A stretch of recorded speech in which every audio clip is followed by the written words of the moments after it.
দূরে অথবা কাছে, দেশে এবং দেশের বাহিরে যে যেখান থেকে আমার এই ভিডিও দেখছেন প্রত্যেককেই আমার ইউটিউব চ্যানেল স্মার্ট মোটিভেশনের পক্ষ থেকে জানাই সালাম ও শুভেচ্ছা।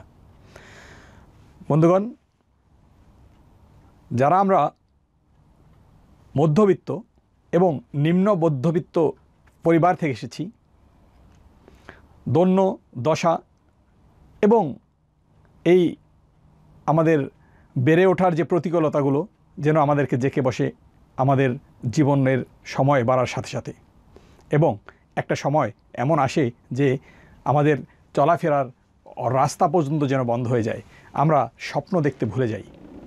এবং এই স্বপ্ন না দেখার পিছনে আমাদের যে সব নিয়ামককে আমরা দায়ী করতে পারি তার মধ্যে এক নম্বর বলতে পারি আমাদের পরিবেশ এবং পরিস্থিতি, আমাদের সমাজ, আমাদের সংস্কৃতি, এসব কিছু। এবং এই আমরা দিনে দিনে যা স্বপ্ন দেখি এটা কোনো স্বপ্ন নয়, বরং এটা দুঃস্বপ্নই বলা চলে। কারণ যারা সোনার চামচ মুখে নিয়ে জন্মগ্রহণ করে তাদের কথা তো বাদই দিলাম, কিন্তু আমরা যারা মধ্যম আয় অথবা নিম্ন মধ্যবিত্ত ফ্যামিলি থেকে এসেছি তাদের জীবনের যুদ্ধটাই যেন একটু অন্যরকম, যেটাতে আমরা প্রত্যাশার বিনিময়ে হতাশাই দেখি বেশি। এবং আমরা আমাদের বয়স বাড়ার সাথে সাথে, আমাদের সময় যাওয়ার সাথে সাথে যেন এই দৈন্য দশার ভারটা দিন দিন বাড়তেই থাকে। এবং এই দায় থেকে মুক্তি নেয়ার জন্যই আমরা তখন কি করি, ছুটতে থাকি উপার্জনের তাগিদে এবং উপার্জনের রাস্তায়। কিন্তু মাঝখানে বাধা পড়ে যায় আমাদের পথ, অবরুদ্ধ হয়ে যায় আমাদের স্বপ্ন এবং স্বপ্ন দেখার সম্পূর্ণ রাস্তাগুলো। এবং আমরা কি হই, আমরা হয়ে যাই বিভ্রান্ত, আমরা তখন হয়ে যাই নিরাশ এবং হতাশ। এই হতাশা থেকে মুক্তি করার জন্য মুক্তি আমরা কি করে খুব সহজেই হতাশা থেকে মুক্তি পেতে পারি, মূলত সেই বিষয় নিয়েই আমি আলোচনা করতে এসেছি। আমার প্রথম পরিবেশনা, আমার এই ভিডিও, আমার চ্যানেল স্মার্ট মোটিভেশন, এটাই আমি আপনাদের জন্য এই চ্যানেল ক্রিয়েট করেছি যেন এই চ্যানেলের মাধ্যমে আমরা আলোচনা করতে পারি যে এই হতাশাগ্রস্ত জীবন থেকে উত্তরণের সমস্ত উপায়গুলো। তো আমরা কি করি, যতটুকু আমাদের সামর্থ্য এবং এই শিক্ষার জন্য আমাদের যতটুকু প্রয়োজন আমরা চেষ্টা করি 100%, কিন্তু পরিবেশ এবং আজকাল শিক্ষা এবং সুশিক্ষাটাও যেন হয়ে গেছে অনেক দুষ্প্রাপ্য। কলেজ ইউনিভার্সিটি পাশের পরে যেন বাড়তে থাকে আমাদের দায়, যেন দিন দিন বাড়তে থাকে আমাদের দায়। এবং আমাদের কর্মক্ষেত্রের অপ্রতুলতা এবং চাকরি ক্ষেত্রের দুর্নীতি, এইসবের কারণে মেধাবী হওয়া সত্ত্বেও আমাদের কপালে, আমাদের নসিবের মধ্যে জোটে না তেমন কোনো ভালো কাজ। ফলে বেকারত্বকে বরণ করা ছাড়া আমাদের আর তেমন কোনো উপায় থাকে না। এবং এই বেকারত্ব থেকে মুক্ত হবার জন্যেই এই মধ্যবিত্ত বাপের অথবা নিম্ন মধ্যবিত্ত বাপ মায়ের সেই বাপদাদার পৈতৃক সম্পত্তি অথবা মায়ের গহনা বিক্রি করে আমাদেরকে পাড়ি জমাতে হয় সেই বিদেশ নামের সোনার হরিণ খুঁজতে। তো বিদেশ নামের সোনার হরিণ খুঁজতে গিয়েও আমরা কি সেখানে আমাদের মুক্তি মিলেছে? না।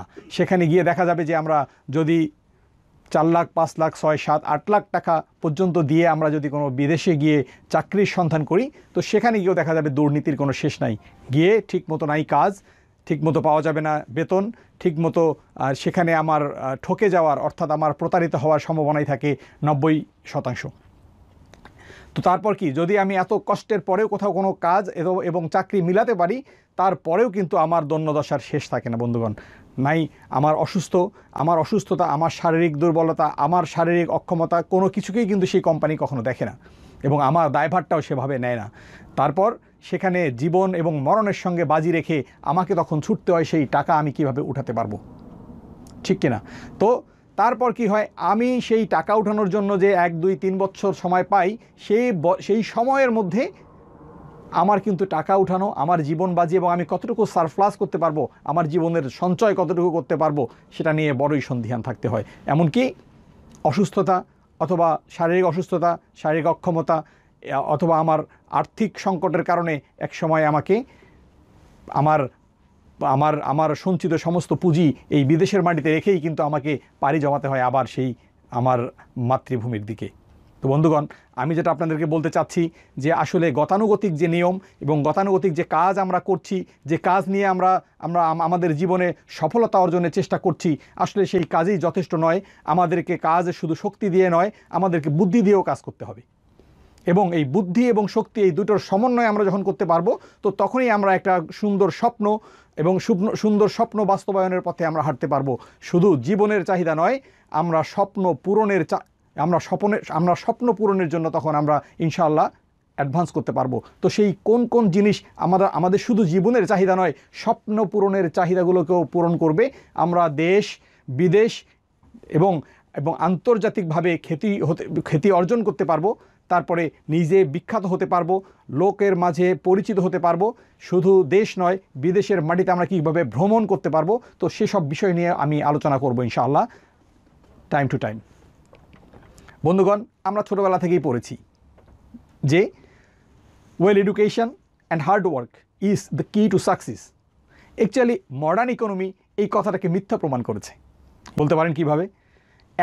এখন মডার্ন ইকোনমি যা বলে সেটা হচ্ছে the smart work is the key to success.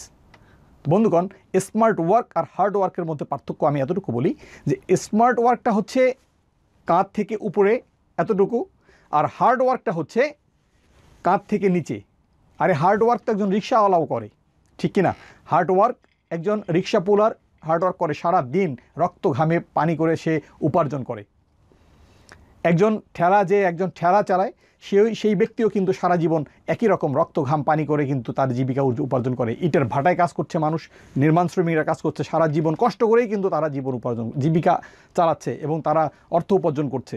এখন আমরা চিন্তা করে দেখি যে তাদের জীবনের সফলতা কতটুকু। জাস্ট হ্যান্ড টু মাউথ, সারা জীবনে যা উপার্জন করে ততটুক খেয়ে পড়ে শেষ।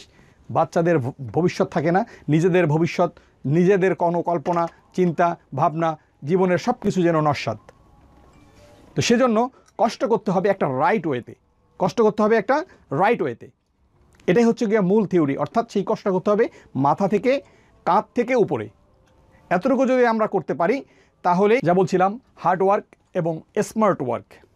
তো হার্ড ওয়ার্ক হচ্ছে যা আমি শরীর দিয়ে করব, অর্থাৎ শরীরের আমার কায়িক পরিশ্রম, যেটা আমার ফিজিক্যাল ওয়ার্ক করব, সেটাই হচ্ছে হার্ড ওয়ার্ক। এবং যেটা দিয়ে কলে কারখানায় সারা দিন আমি কাজ করতে পারবো, সেটাই হার্ড ওয়ার্ক। আর স্মার্ট ওয়ার্ক হচ্ছে যেটা আমি আমার শরীর বাদে আমি যে কোনো জায়গায় বসে ঠান্ডা মাথায় আমার চিন্তা শক্তি দিয়ে, আমার মাথা, আমার মস্তিষ্ক দিয়ে, আমার চিন্তা শক্তির, অর্থাৎ আমার যতটুকু এফোর্ট আছে ততটুকু দিয়ে যখন আমি আমার ব্রেন দিয়ে কাজ করব, তো সেটাই হচ্ছে স্মার্ট ওয়ার্ক।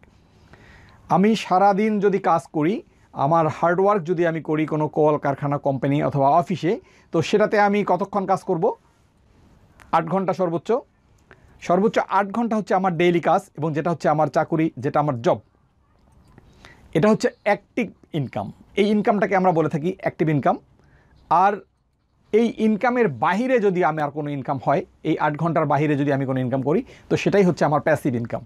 তো অ্যাক্টিভ ইনকাম, যতক্ষণ আমি অ্যাক্টিভ থাকবো, যতক্ষণ আমি কাজ করব, যতক্ষণ আমি কর্মক্ষম থাকবো, যেই সময়টা আমি কাজের মধ্যে থাকবো, ততক্ষণ যে ইনকামটা আসবে সেটাই আমার অ্যাক্টিভ ইনকাম। তো আমি যখন কাজ না করে আমি রুমে থাকবো, আমি অসুস্থ থাকবো, আমি অন্য জায়গায় কোনো বিলাসী ভ্রমণ, অথবা আমি যেখানেই থাকি না কেন, তো তাহলে কিন্তু আমার ইনকাম বন্ধ হয়ে যাচ্ছে। তার মানে আমি যতক্ষণ শ্রম দিব ঠিক ততক্ষণই আমার ইনকাম আসবে। তো সেটাই হচ্ছে অ্যাক্টিভ ইনকাম। তো সারা জীবন যদি শুধু কেউ অ্যাক্টিভ ইনকাম করে এবং তার অবস্থার পরিবর্তন না হয়, তাহলে বুঝতে হবে যে সে সারা জীবন মরে যাওয়ার আগ পর্যন্ত তাকে এই অ্যাক্টিভ ইনকাম করে যেতে হবে। কারণ তার স্বপ্ন কোনো দিন পূরণ হওয়া সম্ভব নয়, এবং সে কোনো দিন কাজ থেকে অবসরে যাওয়া তার সম্ভব নয়। তো কাজ থেকে অবসর এবং নিজের যে ফ্লেক্সিবল লাইফ এবং তার ফিনান্সিয়ালি এই সলভেন্সের জন্য এবং তার আর্থিকভাবে সক্ষম হওয়ার জন্য তার অবশ্যই তাকে অ্যাক্টিভ ইনকামের পাশাপাশি তাকে প্যাসিভ ইনকামের খেয়াল রাখতে হবে। তো অ্যাক্টিভ ইনকামের পাশাপাশি প্যাসিভ ইনকাম কিভাবে আমরা করতে পারি, কিভাবে আমাদের জীবনকে আর্থিকভাবে আমরা উন্নত করতে পারবো, আমি একজন অর্ডিনারি মানুষ হয়ে কিভাবে এক্সট্রা অর্ডিনারিতে পরিণত হতে পারবো, কিভাবে আমি সারা বিশ্বময় ঘুরে বেড়াতে পারবো, কিভাবে আমি আমার ফেম বা আমার এই খ্যাতি, আমার যশ সারা বিশ্বময় করে নিতে পারবো, বড় বড় মানুষের কাতারে আমি কি করে দাঁড়াতে পারবো, এইসব ভিডিও নিয়ে ইনশাআল্লাহ আমি আসবো আমার এই পরের ভিডিওতে। তার আগে আপনাদেরকে বলে রাখি, আমার এই চ্যানেলটিকে প্লিজ আমার এই চ্যানেলটিকে আপনারা সাবস্ক্রাইব করবেন এবং লাইক করবেন আর শেয়ার করে দেবেন এবং পরবর্তী ভিডিও পাওয়ার জন্য অবশ্যই বেল আইকনটিকে প্রেস করে রাখবেন, যেন এর পরবর্তী কোনো ভিডিও আমি রিলিজ করলে আপনিই হতে পারেন এই চ্যানেলের এই ভিডিওর প্রথম দর্শক। ওকে বন্ধুগণ, আজ আর নয়, বিদায় নিচ্ছি। মনে রাখবেন আমার চ্যানেলের নাম স্মার্ট মোটিভেশন। সবার জন্য শুভকামনা, যে যেখানে আছেন সবাই ভালো থাকবেন, আমার জন্য দোয়া করবেন। আল্লাহ হাফিজ, সালামু আলাইকুম।